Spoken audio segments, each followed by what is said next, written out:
bonjour à tous. Bonjour. J'ai eu peur qu'il y a certains qui étaient partis. Mais on est tous là ce matin et on est content d'être là. Amen.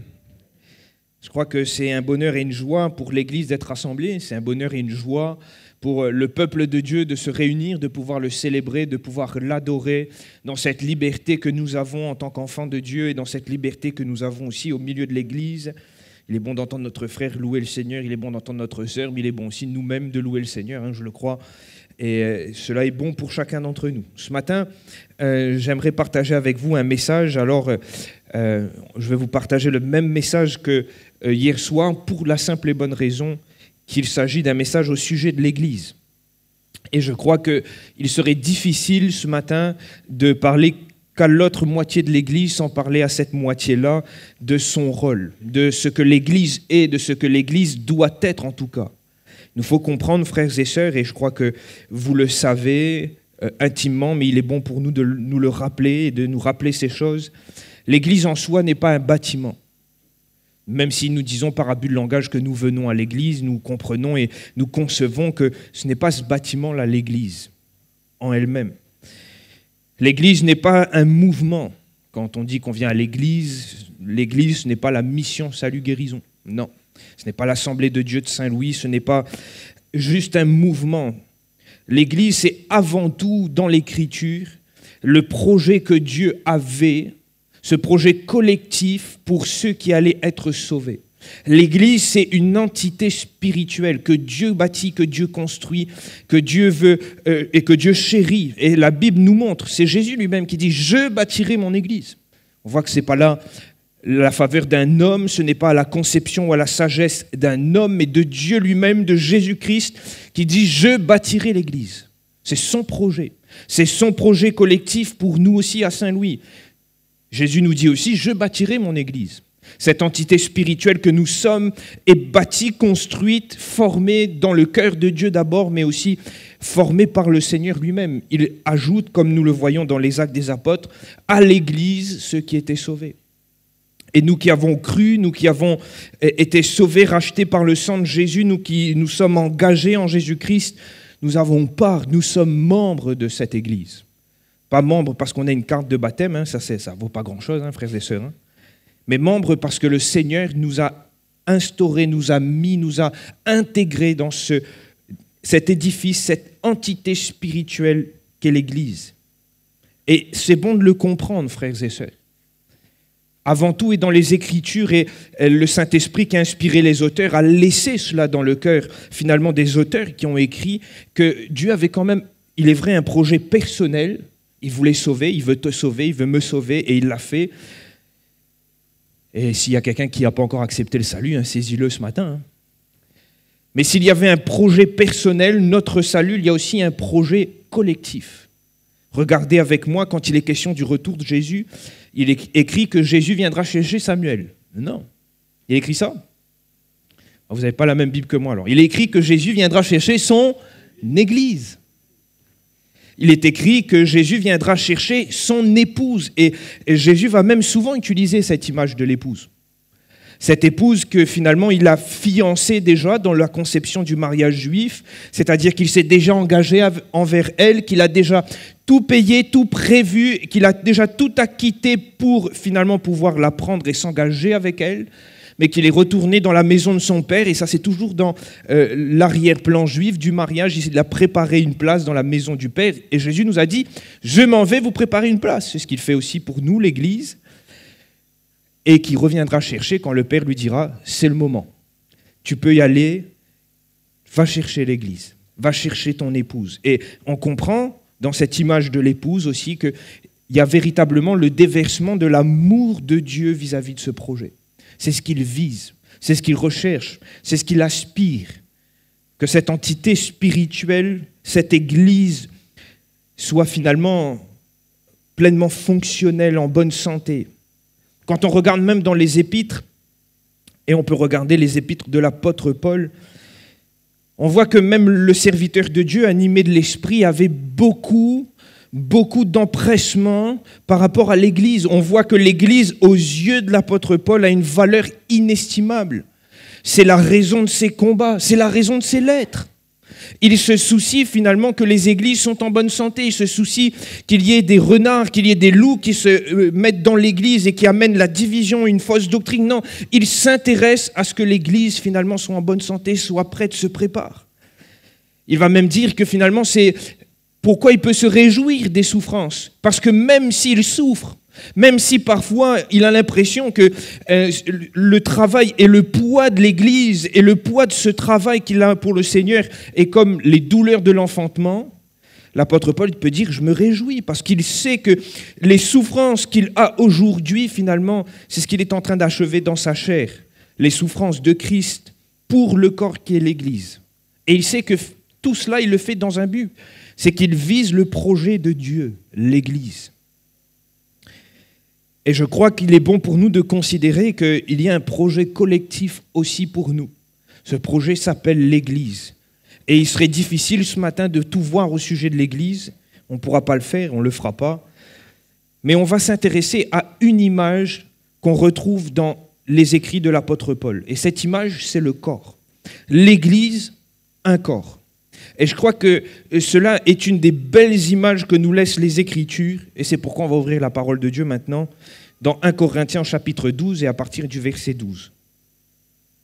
Comprendre que ce projet collectif de Dieu, et gardez bien cela à l'esprit, c'est ce que le Seigneur vit, c'est ce que le Seigneur veut, c'est ce que le Seigneur aspire à ce que son Église soit son Église, à ce que nous soyons son Église telle que lui la conçoit.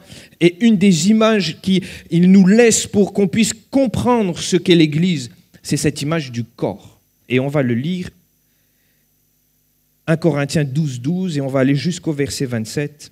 « Car comme le corps est un et a plusieurs membres, et comme tous les membres du corps, malgré leur nombre, ne forment qu'un seul corps, ainsi en est-il de Christ. Nous avons tous en effet été baptisés dans un seul esprit pour former un seul corps, soit juif, soit grec, soit esclave, soit libre, et nous avons tous été abreuvés d'un seul esprit. Ainsi, le corps n'est pas un seul membre, mais il est formé de plusieurs membres. Si le pied disait « parce que je suis une main, je ne suis pas du corps », ne serait-il pas du corps pour cela ? Et si l'oreille disait « parce que je ne suis pas un œil, je ne suis pas du corps », ne serait-elle pas du corps pour cela ? Si tout le corps était œil, où serait l'ouïe ? Si elle était toute ouïe, où serait l'odorat ? Maintenant, Dieu a placé chacun des membres dans le corps comme il a voulu. Si tous étaient un seul membre, où serait le corps ? Maintenant, donc, il y a plusieurs membres et un seul corps. L'œil ne peut pas dire à la main « je n'ai pas besoin de toi », ni la tête dire aux pieds « je n'ai pas besoin de vous ». Mais bien plutôt, les membres du corps qui paraissent être les plus faibles sont nécessaires. Et ceux que nous estimons être les moins honorables du corps, nous les entourerons d'un plus grand honneur.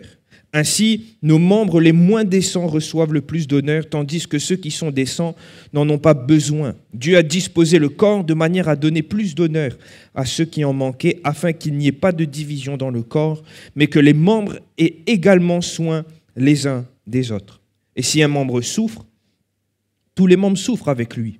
Si un membre est honoré, tous les membres se réjouissent avec lui. Vous êtes le corps de Christ et vous êtes ses membres, chacun pour sa part. Amen. Vous êtes le corps de Christ et vous êtes ses membres, chacun pour sa part.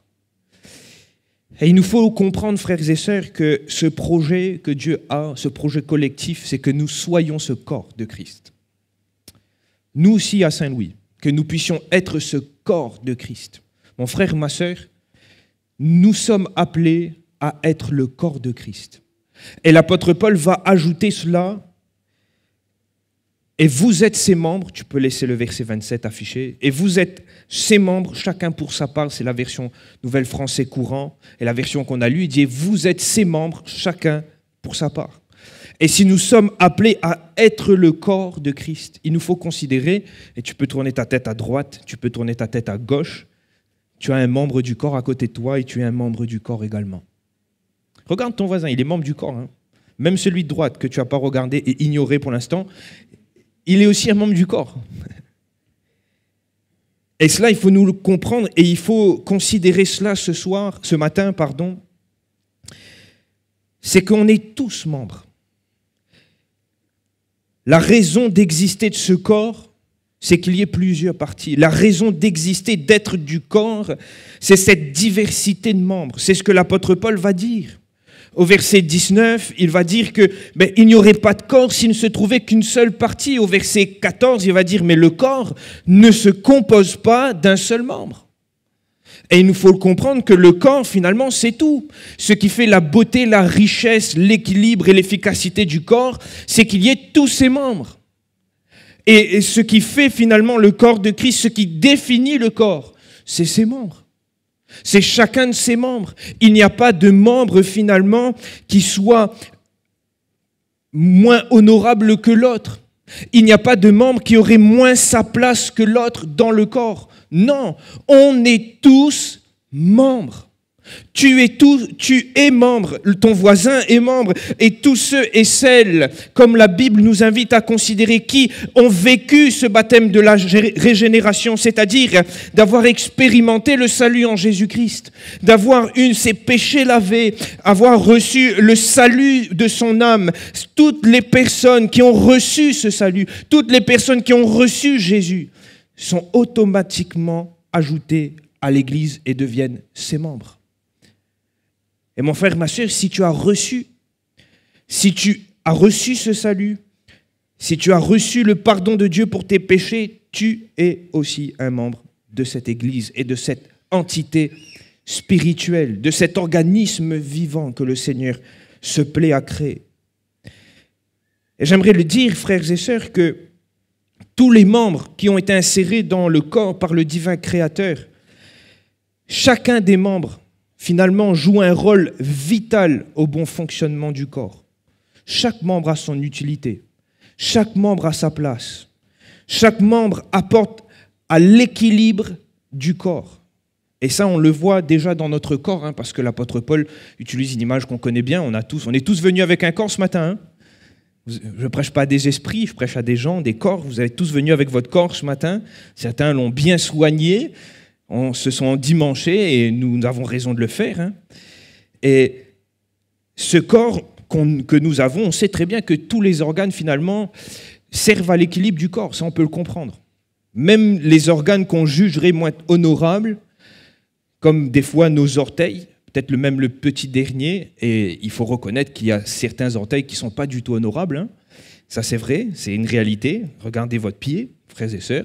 Il n'y a pas toujours tous les orteils qui sont très honorables.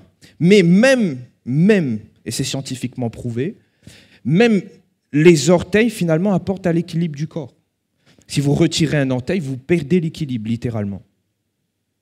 Et même ceux qui doivent se faire amputer, finalement, à cause de maladies, de problèmes, des fois d'orteils, ils doivent faire de la rééducation pour récupérer cet équilibre perdu. Et là, même un organe qu'on jugerait peu honorable apporte à l'équilibre. Et chacun des organes, chacun des membres du corps apporte à l'équilibre. On peut prendre l'exemple du peuple d'Israël. Dans le désert, il y a la construction du tabernacle. Ah, c'est vrai, il y a 2 artisans qui ont été qualifiés par Dieu, Betsaleel et Oholiab.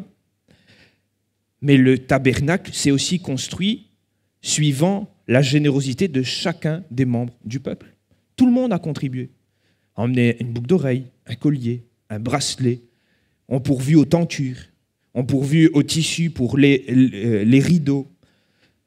Et vous comprenez que finalement, chacun, en donnant et en mettant sa pierre à l'édifice, a permis que l'ouvrage se produise et a contribué à ce que l'ensemble soit un tout bien équilibré. Et ça, je dois le saisir aussi dans la vision et dans le projet collectif de Dieu pour notre Église, frères et sœurs. On est tous membres, je l'ai dit, je l'ai répété. Mais chacun d'entre nous, et toi aussi mon frère, toi aussi ma sœur, même si tu te sens peut-être peu honorable, tu participes à l'équilibre du corps. Toi aussi, tu as ta place, toi aussi, tu as ton rôle, toi aussi, tu as ta part à apporter afin que le corps soit un tout équilibré. Et on ne peut pas, frères et sœurs, se retirer du corps. On ne peut pas, frères et sœurs, sous prétexte, et c'est ce que l'apôtre Paul dit, nous ne sommes pas un œil, et c'est ce qu'il va dire. Est-ce que le pied peut dire, vu que nous, on n'est pas l'œil, ou l'œil, on n'est pas les pieds, on n'a pas notre place dans le corps. Si, nous sommes tous membres. Et le Seigneur sait ce qu'il fait. Rappelez-vous que cette Église, et je l'ai dit en introduction, ce corps qui se construit, c'est Jésus qui le fait. Hein. Et vous pensez véritablement que dans sa sagesse infinie, le Seigneur se serait trompé d'ajouter un membre? Pensez-vous que dans sa sagesse infinie, lorsqu'il était question d'ajouter des membres à l'Église, le Seigneur a commis une erreur? Non. Si le Seigneur t'a placé, t'a intégré, t'a mis dans le corps, c'est que tu as ta place à jouer. Tu as ta place, mon frère. Tu as un rôle à jouer, ma sœur. Et chacun des membres apporte à l'équilibre du corps. Si chaque membre apporte à l'équilibre du corps, il faut comprendre que chaque membre aussi apporte à sa richesse. L'œil nous permet de voir, la bouche nous permet de parler, l'oreille nous permet d'entendre. Là, je parle d'organes qui sont peut-être très honorables, mais les pieds nous permettent de marcher, les mains nous permettent de travailler. Et j'en passe, on pourrait citer tellement de membres. Et finalement, chaque membre ajouté à l'Église contribue à sa richesse.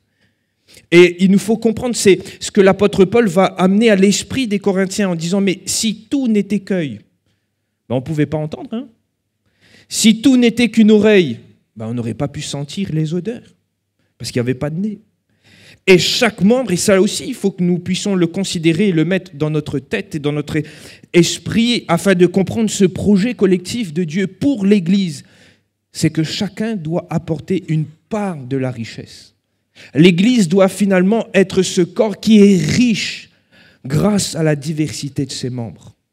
On n'est peut-être pas tous instruits jusqu'au master, on n'est peut-être pas tous bricoleurs, on n'est peut-être pas tous diplomates, mais nous avons tous une part de richesse à apporter à ce tout bien équilibré. C'est pour cela que le Seigneur nous a mis aussi là. Mon frère, ma sœur, quel que soit ton arrière-plan finalement, quel que soit ce que tu es, ou peut-être même si tu te sens méprisable aux yeux des autres, j'aimerais te dire que tu as une part de richesse à apporter.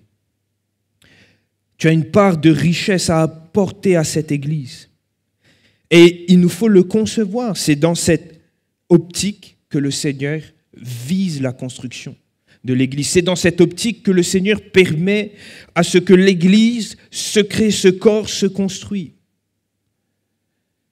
Et c'est pour cela que cela amène finalement l'apôtre Paul, en énonçant ces choses, à poser une question. Mais finalement, il n'y a pas de membres moins honorables que les autres. Pourquoi ?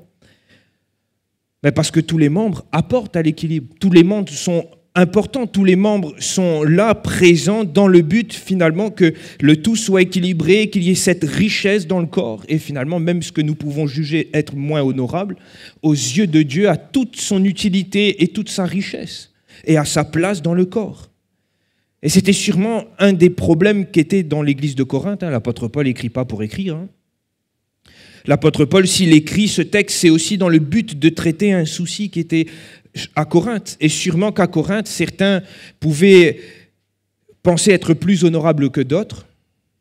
D'autres peut-être pensaient être plus méprisables que d'autres. Et finalement, peut-être que cela a mené certains à ne plus faire, ou certains à faire tout. Et l'apôtre Paul nous invite à considérer, mais qu'il n'y a pas de partie méprisable, et que même si les parties nous paraissent plus méprisables, elles restent indispensables au corps. Et c'est la pensée du verset 22.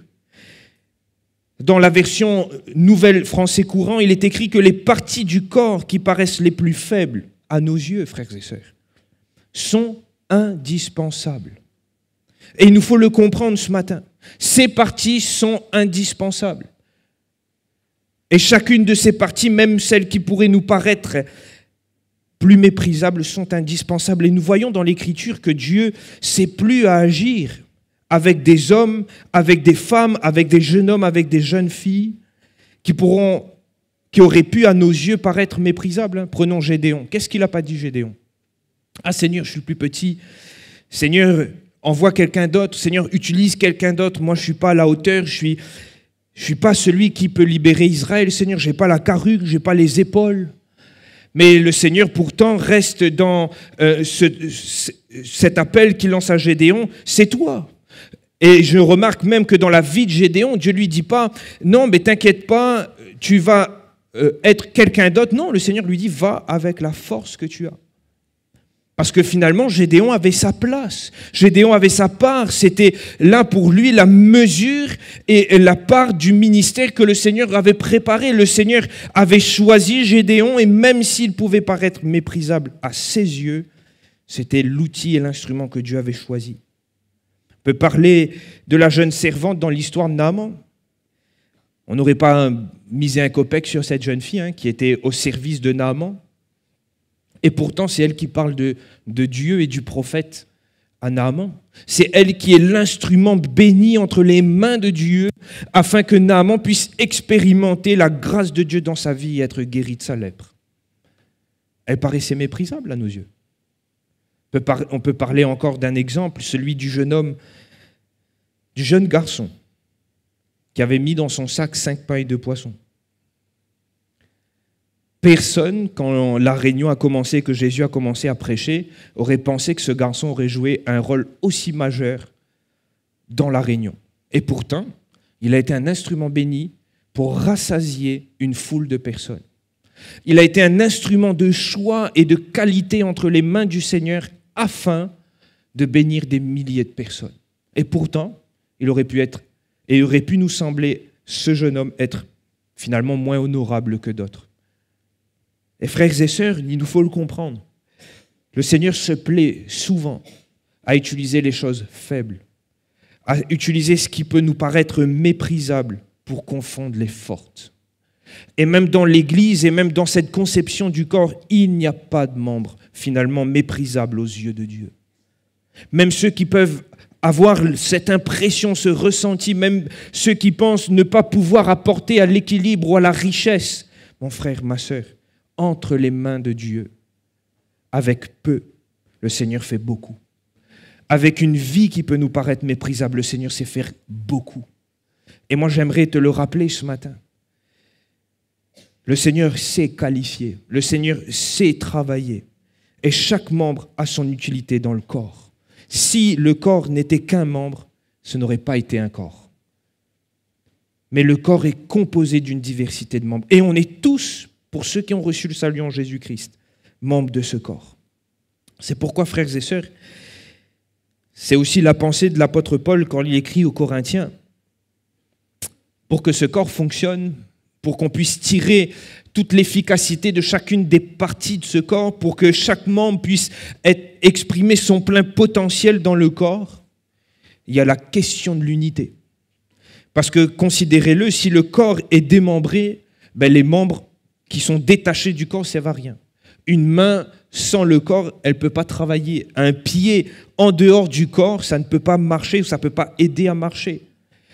Et j'en passe. Il y aurait tellement d'exemples, mais il nous faut comprendre que finalement, l'efficacité du corps et le plein potentiel qu'on va pouvoir sortir de chacun des membres ne peut se faire que dans l'exercice de l'unité. Ne peut se faire que lorsque le corps travaille en étant un. Lorsque chacun des membres travaille ensemble.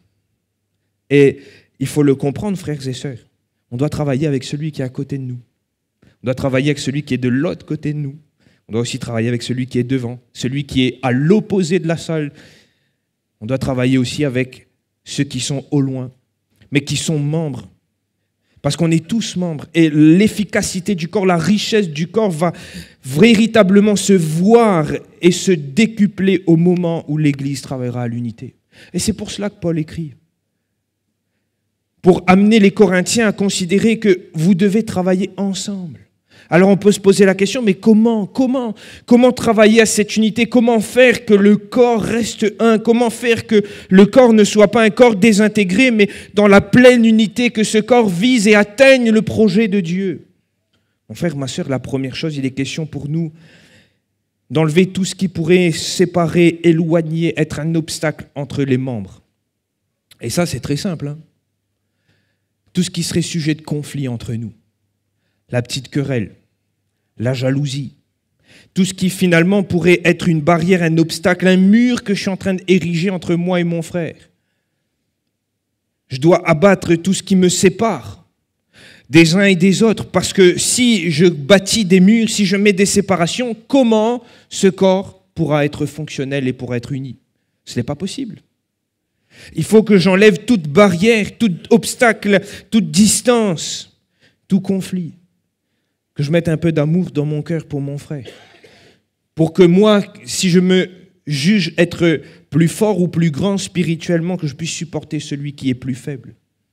Il faut que je puisse travailler main dans la main, que je puisse donner la main d'association, que je puisse travailler ensemble, être ce tous ensemble, telle l'église des Actes, frères et sœurs. Regardez, quand l'église, dans cette première église, l'église primitive, l'église était un, ils avaient tout mis en commun, ils travaillaient à cette unité, ils cherchaient cette unité, et quelle grâce et quel privilège ils ont eu de pouvoir vivre cela. Et nous voyons aussi les fruits de cette unité. Il y a des gens par milliers qui ont entendu l'évangile, même quand il y a eu la persécution, chacun de ses membres, et Philippe en Samarie, il a prêché l'évangile. Il n'était pas pasteur, il n'était pas évangéliste, mais l'église était persécutée et il ne pouvait plus se rassembler. Alors là où il a été, il a parlé de Jésus. À ceux qui étaient autour de lui, il a parlé de Jésus. Et on a vu encore le Seigneur toucher des cœurs. On a vu l'église, dans la prière, Pierre est en prison, les chaînes sont tombées. Parce que l'église était ensemble, cette unité. Il n'y avait pas de séparation, il n'y avait pas de barrière. Ils travaillaient à être un. Et j'ai déjà fait la remarque, mais regardez dans les Écritures, presque dans chacune des épîtres. L'apôtre Paul va dire, mais de ne pas séparer ses membres justement et d'ôter tout ce qui pourrait être un sujet de barrière. J'exhorte Évodie et Saint-Tiche à avoir les mêmes sentiments dans le Seigneur. Deux sœurs qui avaient sûrement indifférents. Il va exhorter à ce que nous puissions rester, demeurer dans cette unité de l'esprit par les liens de la paix. Et je crois, frères et sœurs, qu'il nous faut travailler à cette unité, il nous faut arrêter avec les conflits. Il nous faut arrêter parfois avec toutes sortes de dissentiments qu'on a pu créer. Il faut à un moment donné, frères et sœurs, être de vrais chrétiens en disant, il nous faut pardonner, il nous faut avancer. On veut être un, parce qu'on veut atteindre ce projet. Pour que le corps soit fonctionnel, il doit être un. Et pour être un, il ne faut pas qu'il y ait d'obstacles, il ne faut pas qu'il y ait de barrières entre nous. Frères et sœurs, l'apôtre Paul nous invite aussi à considérer qu'il nous faut nous soutenir les uns les autres. On cite souvent ce texte, et nous l'avons lu encore ce matin. Quand un membre souffre, tous les membres souffrent avec lui. Mais la véritable question, c'est souffrons-nous véritablement quand le membre souffre? Ça, c'est une réalité du corps. Quand vous êtes atteint de la fièvre, tout le corps a la fièvre. Il n'y a pas un organe, il n'y a pas un petit doigt de pied, un pied, une main qui n'a pas la fièvre. Tout le corps a la fièvre. Quand vous vous blessez, tout le corps se met en mouvement pour soigner la blessure. Quand vous êtes malade, tout le corps finalement subit les conséquences de cette maladie, souffre, combat, lutte le virus, lutte contre la maladie, et c'est ce qui tire l'efficacité et c'est ce qui permet au corps finalement d'être un. Et cette réalité, elle est aussi spirituelle. Dans l'Église et dans le projet de Dieu pour l'Église, comment finalement pouvoir travailler à cette unité ? Oui, il faut enlever tout ce qui nous sépare, tout ce qui pourrait être un sujet de barrière. Oui, c'est vrai, mais il faut aussi que nous puissions être unis les uns pour les autres. Il faut que nous puissions être unis dans le combat, dans les luttes. Quand un membre souffre, plus nous allons être proches de lui, plus nous allons être proches du Seigneur, plus nous allons faire bloc avec l'Église, plus nous souffrirons aussi avec lui, nous allons prier, intercéder, nous allons avoir ces entrailles de miséricorde, tel Jésus qui voyait les gens dans la difficulté, qui se sentait finalement pris aux tripes, et il guérissait. Et pareil, nous devons être revêtus de ces entrailles de miséricorde, afin que quand un frère, une sœur souffre, qu'il passe par un temps difficile, parce que nous vivons cette unité, nous souffrons avec lui et nous prions pour que le Seigneur le relève. Il est question aussi de se réjouir ensemble. Il est question d'être loin de la jalousie, et c'est ce que l'apôtre Paul va dire. Si un membre est honoré, tous les membres se réjouissent. Et ça, c'est une réalité. Nous devons aussi savoir nous réjouir ensemble lorsque nous entendons de bonnes nouvelles. Nous voyons qu'un frère réussit, nous voyons qu'une sœur obtient la grâce de Dieu dans quelque chose de bien particulier pour laquelle elle a combattu. Nous devons savoir être un. Nous devons savoir prendre soin les uns des autres, frères et sœurs. Tel le corps, tel nous sommes censés être. Tel est notre corps humain dans cette unité, tel nous sommes aussi censés être. Et mon frère, ma sœur, j'aimerais nous le rappeler, si nous sommes tous membres, pour que ce corps tire pleinement le plein potentiel de chacun de ses membres, pour que chaque membre puisse véritablement apporter au corps, à son équilibre, à sa richesse, il faut que nous puissions travailler ensemble et être un. Alléluia. J'aimerais encore avancer un peu avec vous ce matin et considérer que si le corps est composé de plusieurs membres, il y a une seule tête. Vous êtes d'accord avec cela, hein? Et c'est ce que l'apôtre Paul va dire dans l'épître aux Éphésiens. Il va voir Christ comme étant la tête de l'Église. Et il va même dire que c'est de lui et grâce à tous les liens de son assistance que tout le corps bien coordonné et formant un solide assemblage tire son accroissement. Et j'aime bien ce verset de Éphésiens. Pourquoi ? Parce que l'apôtre Paul nous parle, lui, là, maintenant d'un corps, mais d'un corps en bonne santé. D'un corps qui progresse, un corps qui est en croissance, un corps qui est bien fonctionnel, qui est solidement assemblé, un corps où les membres ne sont pas dissociables, mais sont indissociables, cette unité dans le corps. Mais l'apôtre Paul nous invite aussi à considérer que tout ce corps, finalement, est soumis à la tête qu'est Christ. C'est de lui, et grâce à tous les liens de son assistance, que ce corps peut croître, avancer et peut exister. Et ça, j'aimerais le dire, si c'est une réalité générale pour le corps, c'est aussi une réalité pour chacun des membres. Chaque membre doit être connecté à la tête. Chaque membre doit suivre ce que la tête dit. Si demain votre main ne répond plus à ce que votre tête dit, croyez-moi, il y a un dysfonctionnement, il y a un problème. Si quand on veut marcher, mais le pied ne répond plus au cerveau qui lui dit il faut marcher, on va avoir un problème. Et cette réalité qui est physique, qui est pleinement dans l'image qu'utilise l'apôtre Paul, on peut la transposer spirituellement. Si nous coupons la relation entre un membre et la tête, c'est-à-dire Christ, forcément il va y avoir un dysfonctionnement. Immédiatement pour le corps, entraînant jusqu'à la mort, parce que si votre tête ne réagit plus avec l'ensemble du corps, vous mourrez.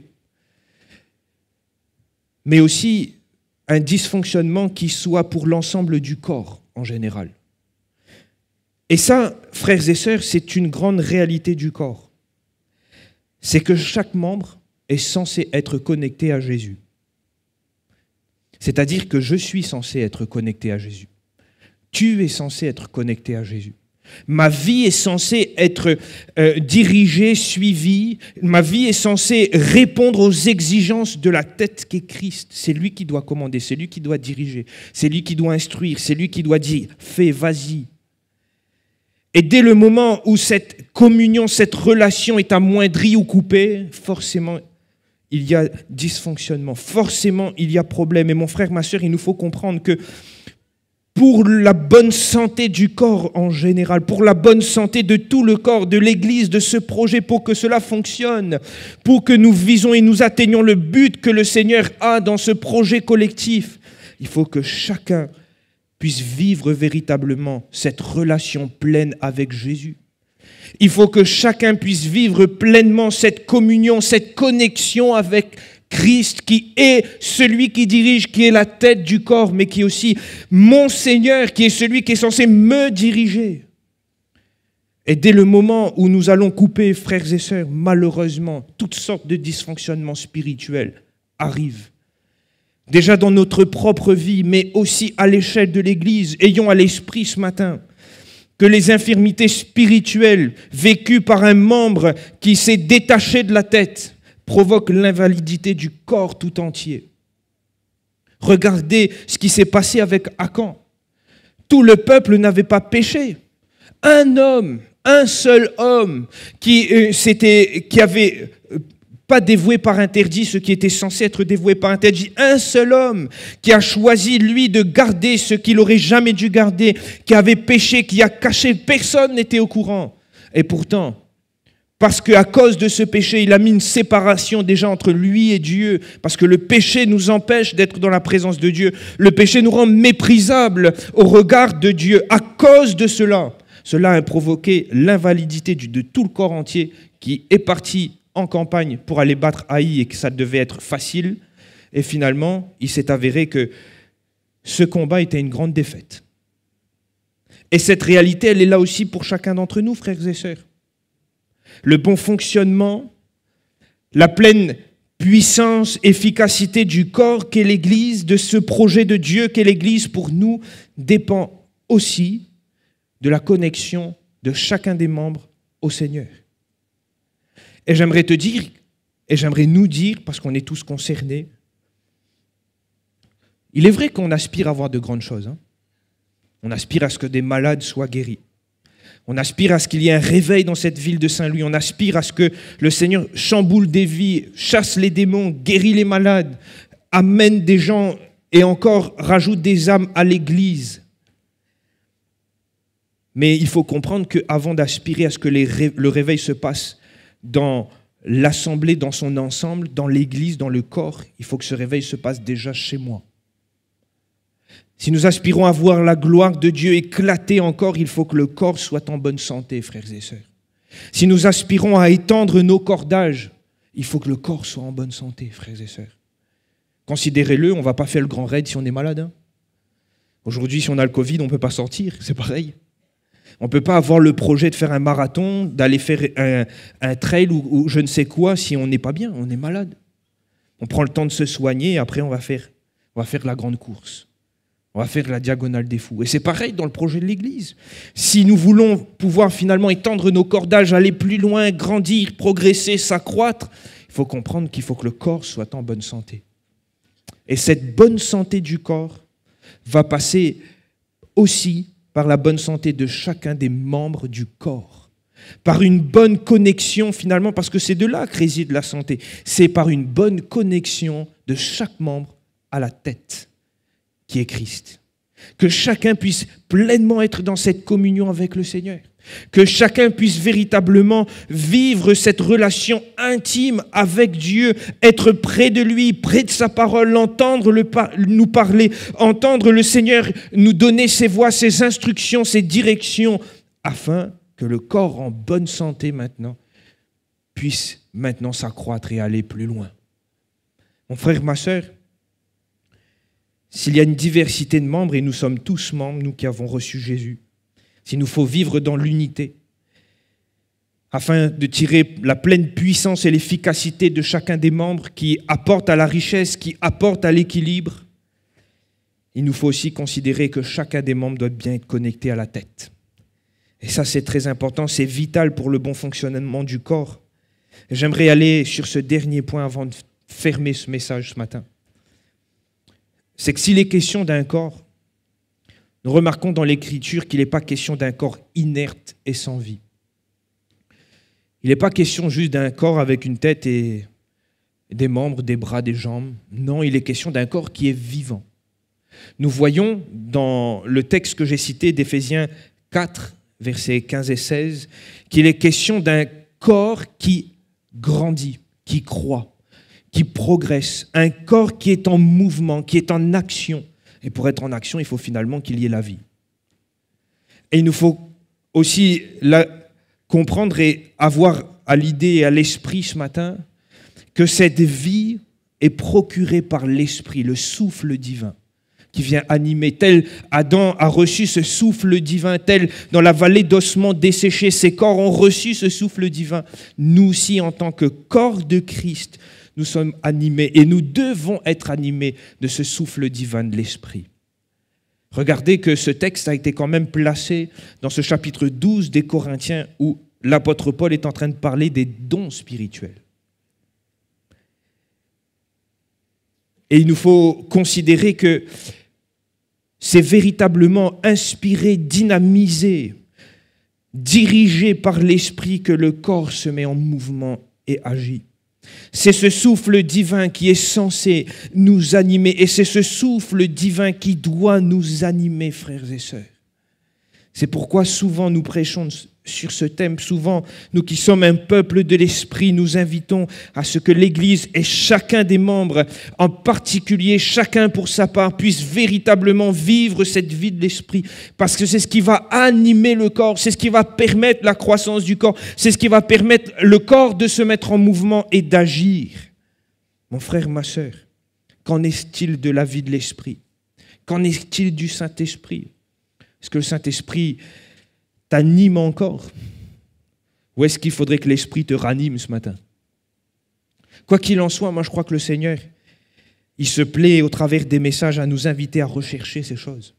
Parce que le projet de Dieu, ce n'est pas de nous extraire, nous sortir du corps, non, bien plus. Comme je l'ai dit, s'il faut prendre soin d'un membre, d'un organe, le Seigneur, il veut le faire.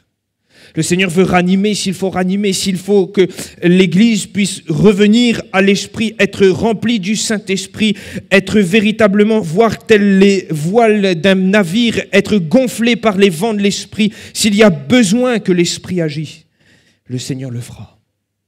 Mais il nous faut comprendre et rechercher à ce qu'il y ait cette vie de l'Esprit, à ce qu'il y ait cet Esprit qui soit agissant, frères et sœurs. C'est comme cela que nous allons pouvoir vivre cette dernière réalité du corps. Le corps est en progression constante. Il y a une croissance. L'apôtre Paul va dire, c'est de lui et grâce à lui et tous les liens de son assistance que le corps tire son accroissement, cette croissance, cette progression. Et je crois, frères et sœurs, que c'est ce que nous devons aussi aspirer et viser. C'est le projet de Dieu pour l'Église, que l'Église progresse constamment. Pas juste aujourd'hui, pas juste demain, et je l'ai dit en fin d'année ou en début d'année. Il nous faudrait, quand on arrive à la fin de l'année, de dire « Seigneur, tu nous as permis de faire ceci, de faire cela. Nous avons progressé dans tel domaine, nous avons vu ta main agir dans tel autre domaine. » Il est bon que nous puissions faire un bilan et que le bilan soit positif. Au-delà des comptes, l'argent c'est l'argent, mais un bilan spirituel. Que ce bilan soit positif. On dit « Seigneur, tu as rajouté des âmes. » Mais Seigneur, on n'en a pas perdu. Seigneur, tu as agi puissamment dans la vie de l'Esprit, tu m'as permis, moi, Seigneur Jésus, qui ai été baptisé du Saint-Esprit, tu m'as permis d'exercer les dons spirituels. Seigneur, quelle grâce! Seigneur, moi qui n'étais pas baptisé du Saint-Esprit, tu m'as rempli, Seigneur. Seigneur Jésus, moi qui avais du mal dans telle et telle relation, tu m'as permis de mettre toutes ces barrières de loin, Seigneur Jésus. J'ai progressé spirituellement parce que je me suis rapproché de mon frère, Seigneur. Et ce corps, ce projet collectif que le Seigneur a, c'est un projet d'un corps en bonne santé et qui s'accroît, qui grandit, qui progresse et qui progresse encore. Et l'apôtre Paul va ajouter cela, et je termine par cela, que le moteur de cette croissance, le moteur de la croissance du corps, c'est la charité, c'est l'amour. Dans ce texte, il va dire, texte que j'ai cité tout à l'heure de Éphésiens 4, que si le corps tire son accroissement, s'il s'édifie lui-même, il le fait dans la charité. Et je crois, frères et sœurs, que c'est comme ça qu'on progresse. C'est comme ça que nous allons pouvoir voir ce corps s'accroître. C'est comme ça que nous allons pouvoir vivre cette croissance.